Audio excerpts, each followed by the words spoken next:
Selamat datang di channel Pemuja Malam. Jangan lupa like, share, and subscribe ya. Terima kasih.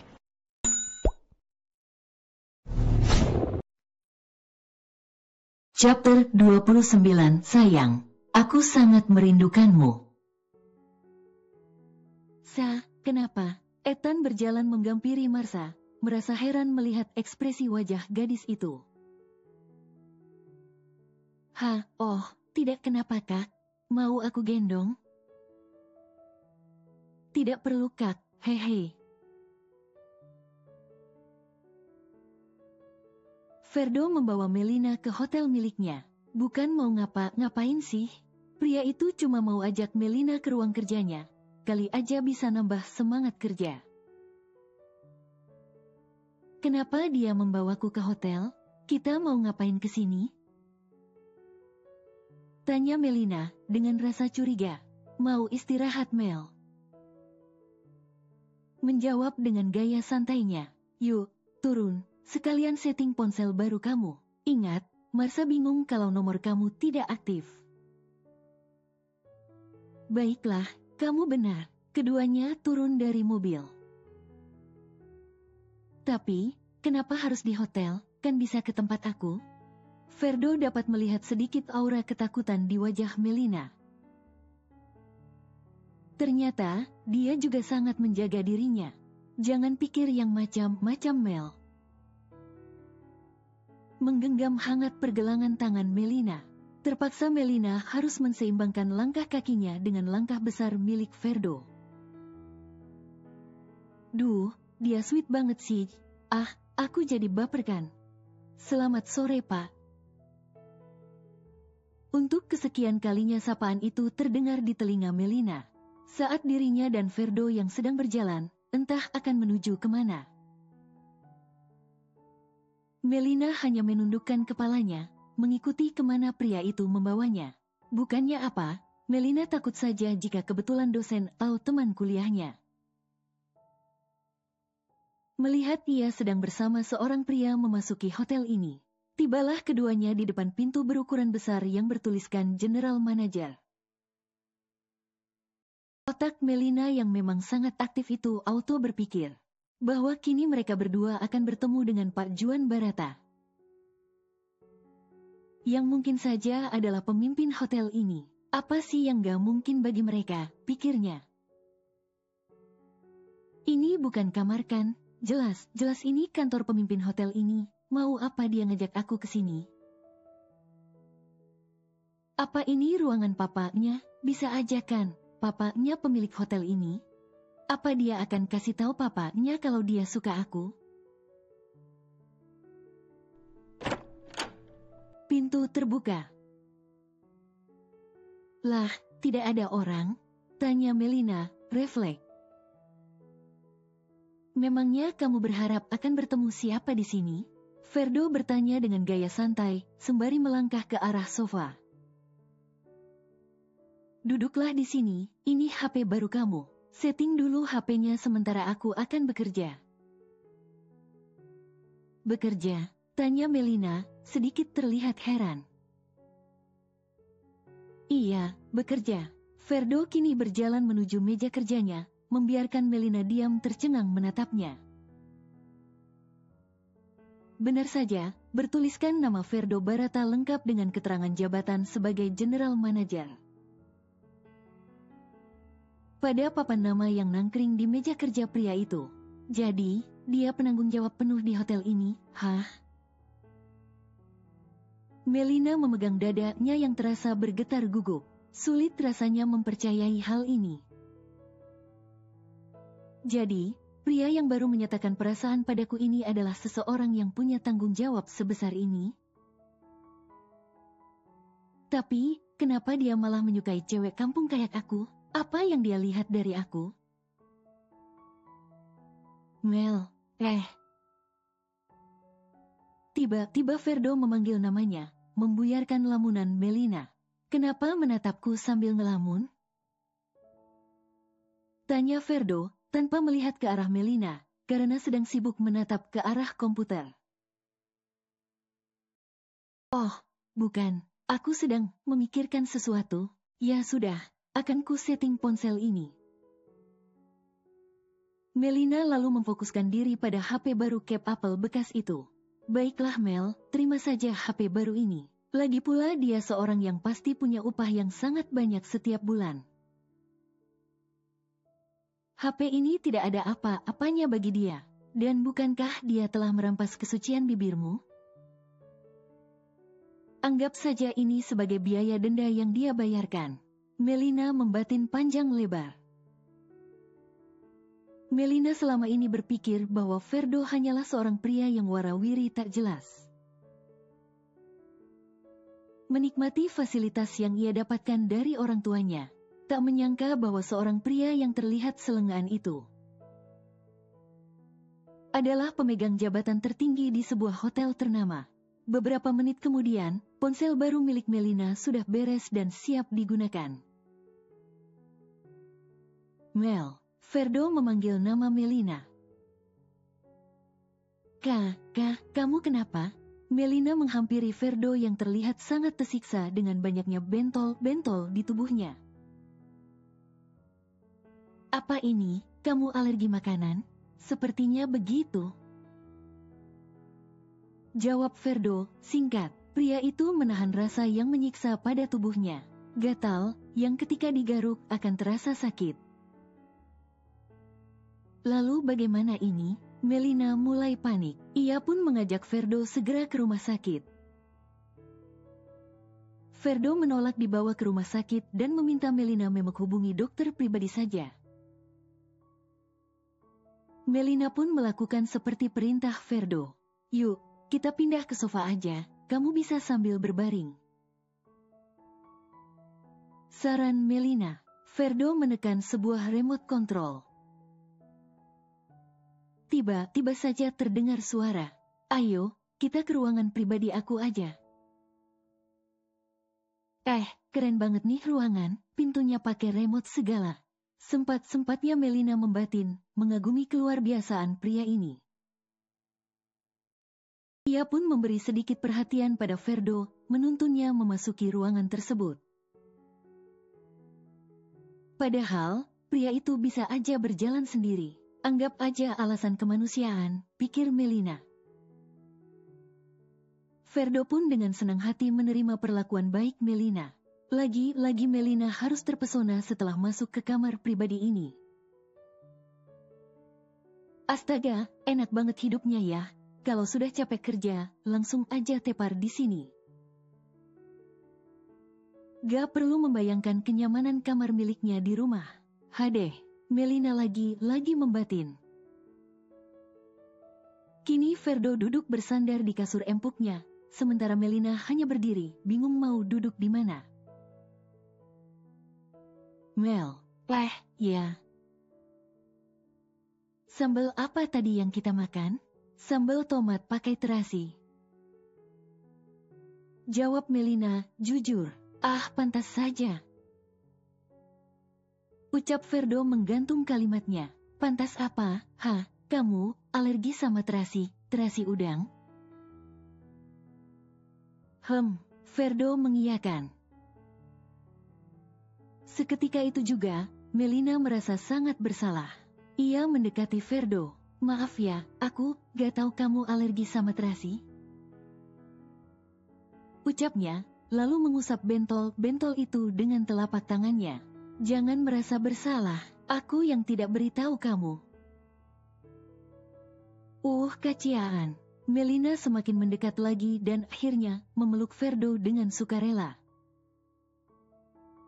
Maksudnya sih, sekedar pelukan menghibur aja, tidak lebih. Mel, kamu memang pintar bikin bahagia. Batin Ferdo tersenyum. Mel, jangan memelukku. Apa kau tidak takut, aku ini seorang pria normal? Untuk apa aku takut dengan pria lemah sepertimu? Sama terasi saja kamu kalah. Jadi kau tidak takut aku akan macam-macam? Kenapa kau berencana memperkosa aku? Kalau begitu, aku pergi dulu untuk ke apotek membelikanmu obat. Doktermu sangat lama. Jangan, nanti kalau aku mati gimana? Tenang, sepanjang sejarah hidupku, aku belum pernah tahu ada orang mati hanya gara-gara alergi. Tidak perlu mencarikanku obat, aku sudah punya injeksi khusus. Kau bisa meracuniku jika memberiku obat sembarangan. Obat suntik, ada, mana? Melina segera melepas pelukan tak hangat itu, dengan gesitnya mencari keberadaan obat yang dimaksud. Ah, ini dia. Mel, kau mau apa? Mencoba membunuhku? Jangan macam-macam. Ferdo bergidik ngeri melihat Melina berjalan ke arahnya membawa botol kecil, berisi cairan dan spuit lengkap dengan jarum suntik di tangannya. Pasien, harap tenang ya, ini akan sedikit sakit, ucap Melina dengan senyum ramahnya.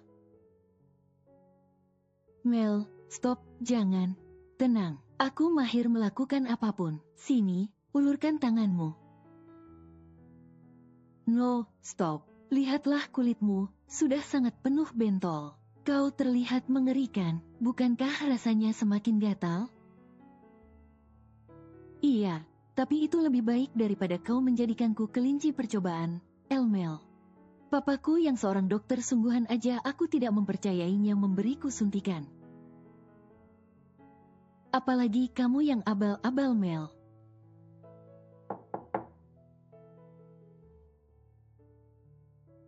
Seseorang tiba-tiba saja sudah berdiri di muka pintu. Dia adalah dokter andalan Ferdo. Oh, Pak, silahkan masuk. Selamat hidupku dari Melina. Dokter tersebut lalu memeriksakan keadaan Ferdo lalu memberinya obat melalui suntikan. Di kediaman Barata, Ethan dan Marsa sedang duduk berdua di ruang keluarga. Terdengar langkah ringan seseorang dan ternyata orang itu adalah Abner, si bungsu. Kedua anak muda itu menoleh ke arah remaja itu untuk sekedar menyambutnya. Ada Kak Ethan. Abner memicingkan mata. Kalian, sudah jadian? Bertanya dengan tatapan curiga. Kau ini, pertanyaan apa itu, tidak sopan? Kak Marsa, aku cuma mau bilang, seleramu tidak buruk. Melirik Ethan sekilas. Apa maksudmu bocah? Menurutmu aku hanya lumayan? Protes Ethan. Bocah itu tertawa ngakak singkat sebelum kembali berkomentar. Kak Ethan, kakakku itu sangat manja. Aku merasa kasihan padamu. Abner pun melarikan diri setelah mengomentari dua orang itu. Maafkan adikku, Kak. Ucap Marsa. Santai saja, dia hanya bercanda. Duduk berdua selama beberapa jam. Tidak ada obrolan berarti dari dua orang ini. Mereka hanya bertanya jawab seputar hal yang tidak penting. Mau jalan-jalan juga tidak mungkin.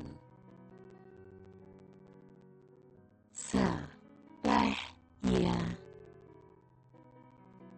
Besok, Mami undang kamu makan malam di rumah. Sekalian kenalan sama Papi, dia baru pulang. Oh ya, boleh Kak, tapi apa kakak akan menjemputku? Tentu saja, Sa.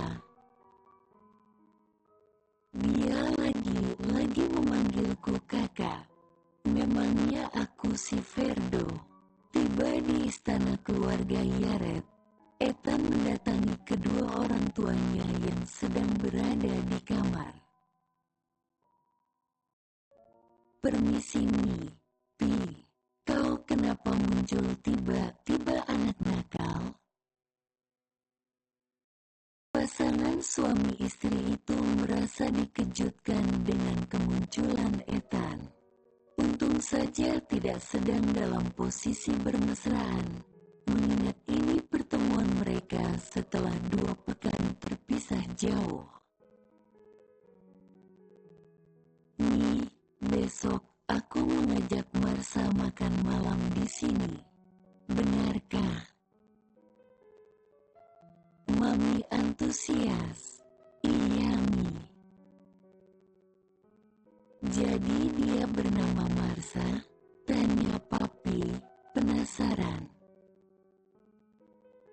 Iya, tapi tolong jangan Papi tanya dan bahas hal yang tak masuk akal dengannya.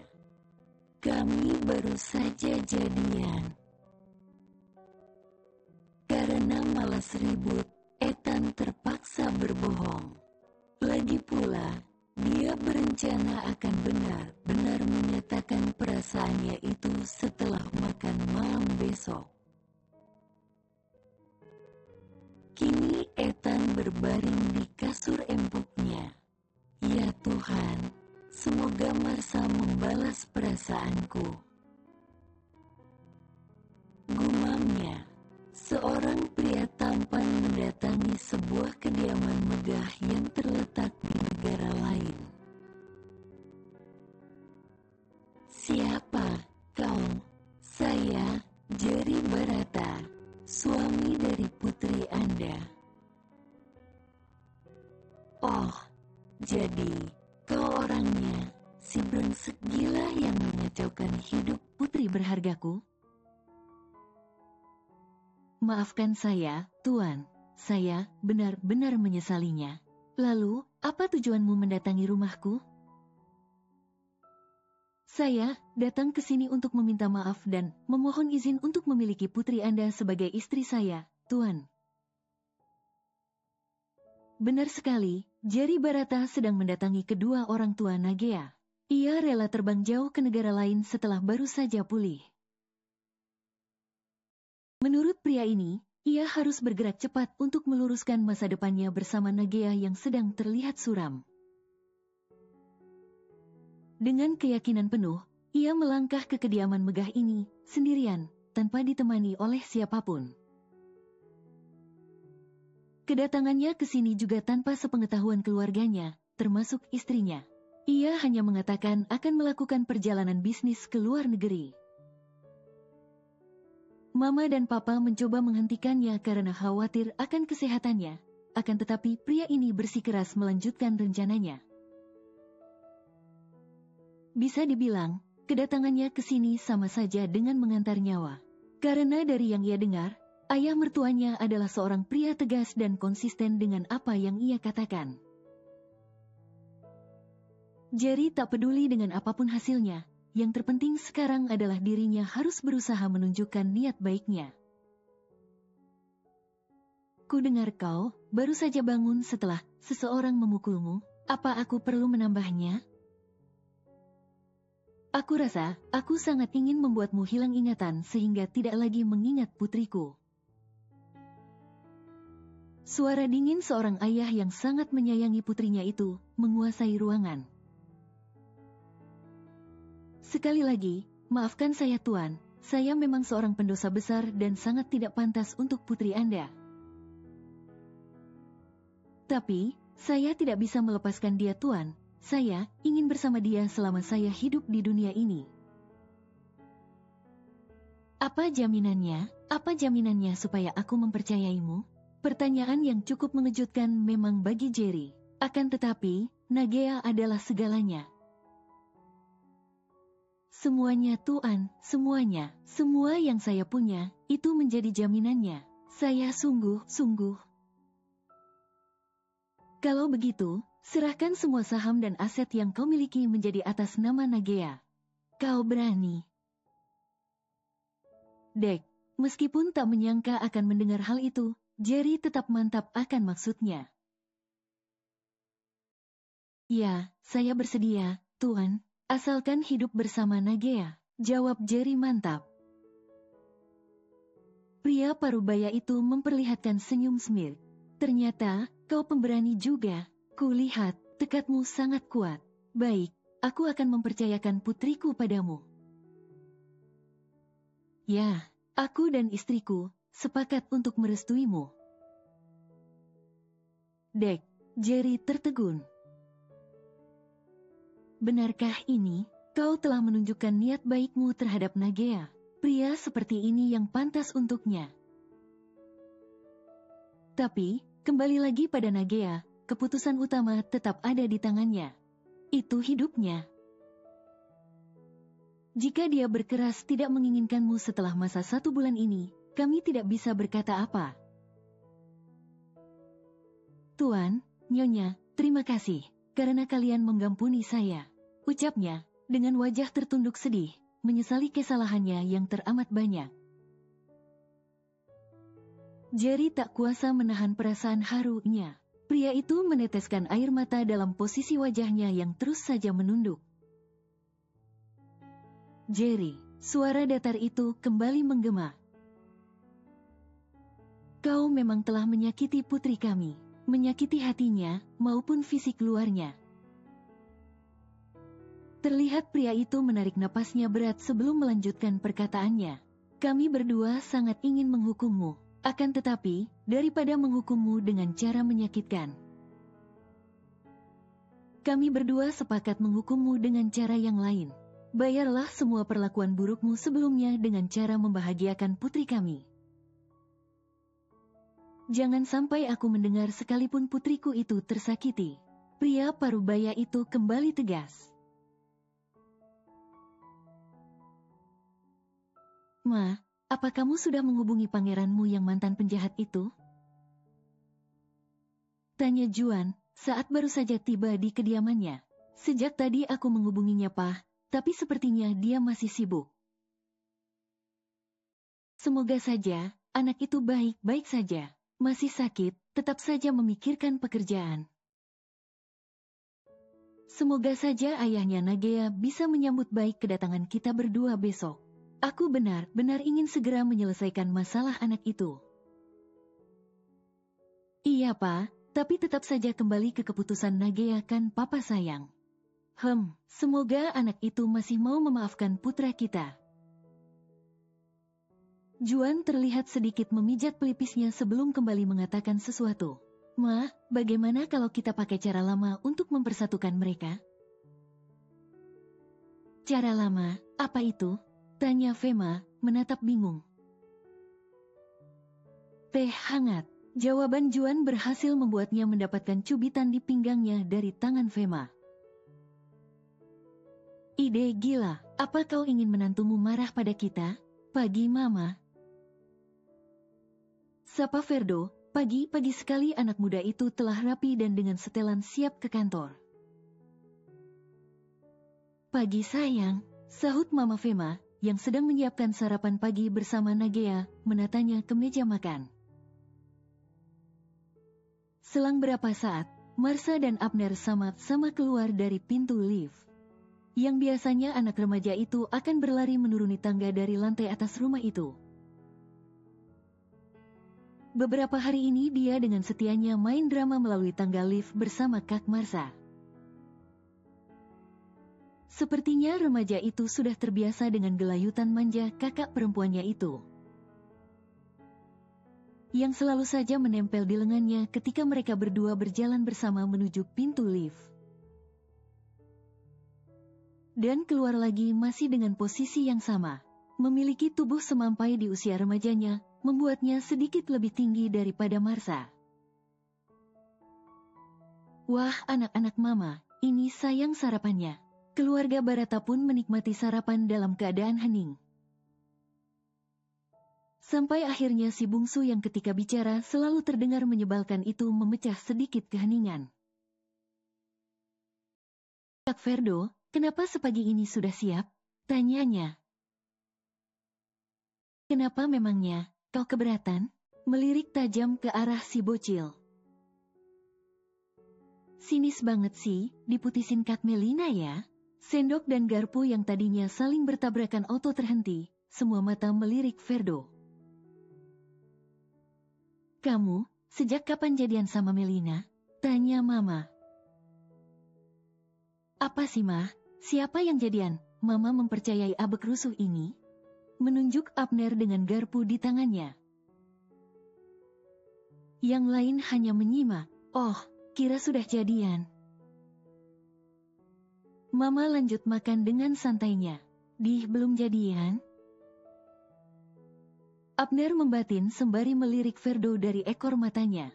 Juan pun mengumumkan kepada anak-anak dan menantunya jika dirinya dan sang istri akan berpergian keluar kota.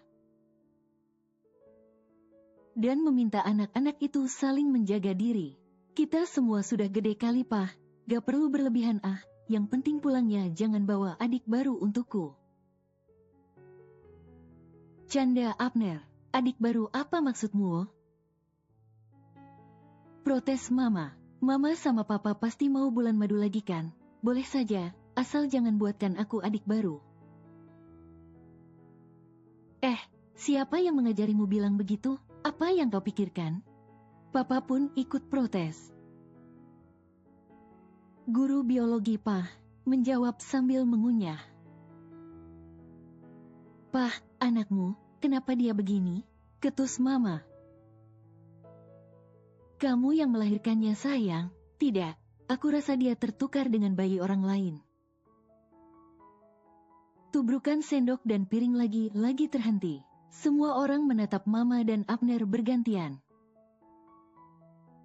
Mama meragukan aku? Iya, kamu sangat berbeda dengan anak-anak Mama yang lain. Menjawab dengan gaya cueknya. Mama yakin, gak nyesal, aku adalah siswa tertampan di sekolahku. Semua guru dan teman-teman mengagumiku. Ketus Abner. Berarti benar kau berasal dari Papa, boy. Ucapan Juan disahuti oleh gelak tawa yang lainnya, termasuk Fema. Iya, Papa kalian memang tampan. Ya dong, papaku, timpal Marsha penuh percaya diri. Papa aku, Abner tak mau kalah. Papaku, aku yang lebih dulu lahir. Sahut Marsha lagi. Papaku, aku yang paling disayang, iya kan Pa? Ya akulah, ya kan Pa? Stop, jangan memperebutkan suami Mama, ayo sayang, kita siap untuk berangkat. Ajak Fema, ia pun melangkah bersama Juan menuju kamar untuk bersiap. Meninggalkan anak-anak itu saling tatap. Kak, aku ngambek padamu, kita musuhan. Abner lalu berdiri dari duduknya. Jangan begitu. Di perjalanan, Ferdo menghubungi kontak Melina. Halo. Suara Melina dari seberang sana menyapa. Kamu sudah siap, Mel? Iya nih, kamu di mana? Jadi antar aku? Ya iyalah Mel, tunggu ya. Mobil Ferdo pun semakin melaju untuk menjemput Melina yang katanya akan pulang kampung. Kamu cepat juga sampainya. Iyalah, pengen cepat ketemu kamu. Cih, tersenyum malu. Dalam sekejap, keduanya tiba di Bandara Soekarno-Hatta. Dengan langkah sedikit buru-buru mereka melangkah ke area check-in. Mel, ya. Berapa lama kamu di sana? 1 minggu. Terus, apa jawabanmu untuk pernyataanku? Aku butuh jawabmu, Mel. Menahan lengan Melina. Akan kujawab begitu kembali dari kampungku. Baiklah. Ferdo pasrah.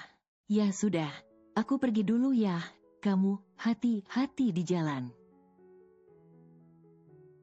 Keduanya pun berpisah. Ferdo menatap kepergian Melina sampai gadis itu menghilang dari pandangannya.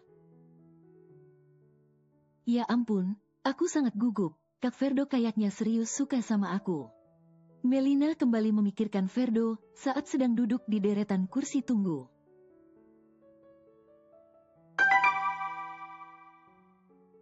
Ferdo, I love you.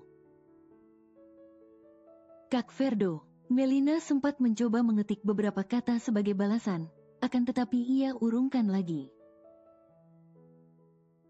Akhirnya dia memutuskan untuk mengabaikan pesan cinta dari pria itu. Jerry, dengan langkah pasti pria itu memasuki kediamannya. Setelah mendarat dari penerbangannya dari negara tempat tinggal mertuanya, begitu melihat wanita yang dirindukannya sedang duduk santai bersama adik kesayangannya, pria itu langsung saja menggampiri istrinya, memberinya pelukan hangat. "Sayang, aku sangat merindukanmu." Bersambung.